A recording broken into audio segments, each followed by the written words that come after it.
토마토는 세계 10대 슈퍼푸드에 선정된 적이 있는 만큼 엄청난 음식입니다. 그 정도로 토마토의 효능이 뛰어나다는 의미인데요.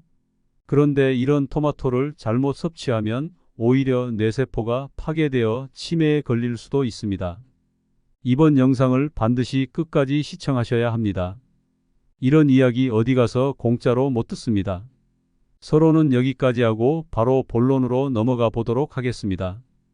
토마토는 남아메리카 잉카 제국이 원산지라고 하는데요.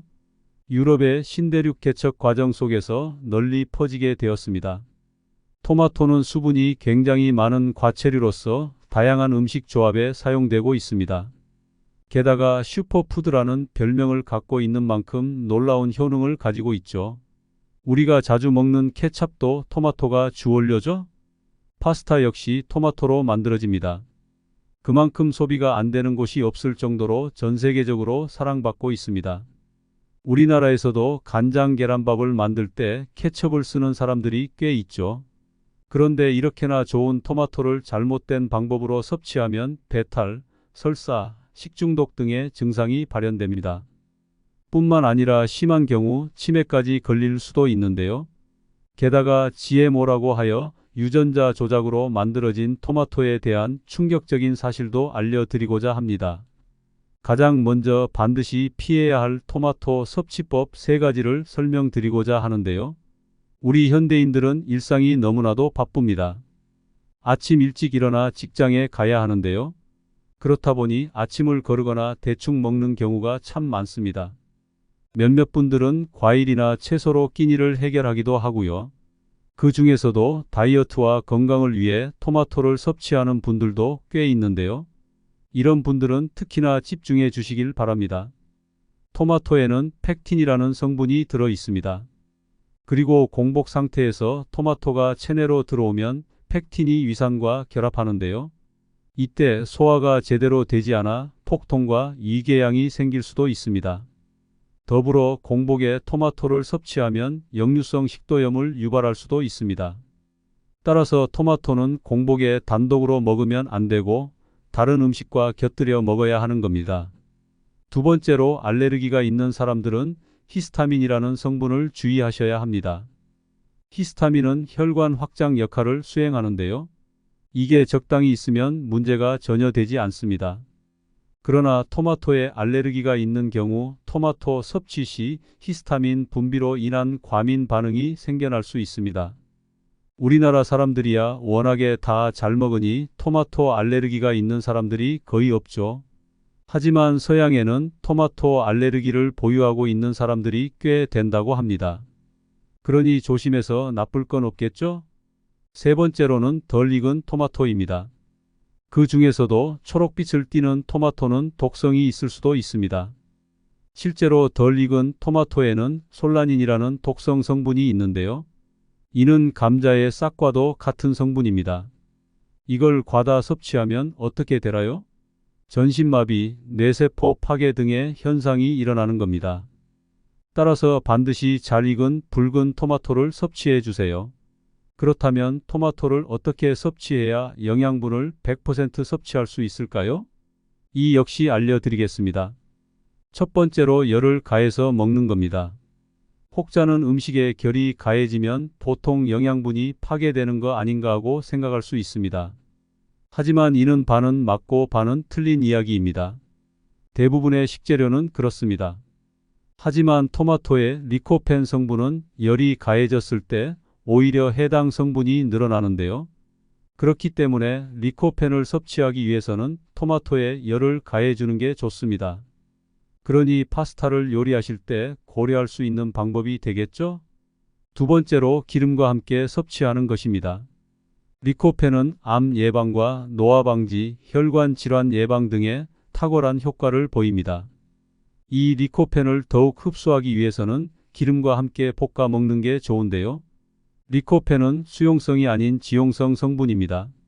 그러니 기름과 궁합이 좋을 수밖에 없죠.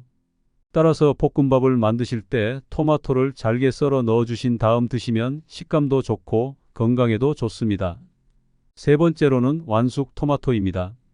제가 방금 초록빛을 띠는 덜 익은 토마토는 위험하다고 했죠. 그 이유는 솔라닌 때문이라고 했습니다.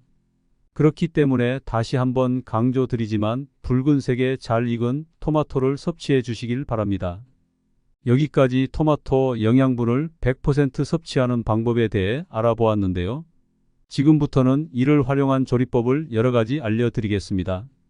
반드시 끝까지 시청해 주시고 그중 본인에게 가장 잘 맞는 레시피를 선택하시길 바랍니다. 재료에 대해 설명하고 그 다음 조리법까지 후술하도록 할게요. 귀찮다고 나가시면 건강을 놓치게 되는 겁니다. 몇 분만 투자하면 평생 동안 써먹을 수 있습니다. 첫 번째, 토마토 샐러드. 토마토 샐러드는 가볍고 건강한 음식입니다. 재료는 익힌 토마토 4개, 오이 1개, 양파 1개, 올리브 오일 3큰술, 다진 마늘 1개, 소금과 후추로 간을 살짝 해주시면 됩니다. 기호에 따라 다른 채소나 과일을 곁들여 주셔도 좋습니다. 요리법, 토마토와 오이를 얇게 슬라이스하고 양파를 얇게 다져주세요. 이후 모든 재료를 볼에 넣어줍니다. 올리브 오일, 다진 마늘, 소금, 후추를 섞어 드레싱을 만듭니다. 드레싱을 샐러드에 부어주고 가볍게 섞어주세요. 두 번째, 토마토 채소 스튜.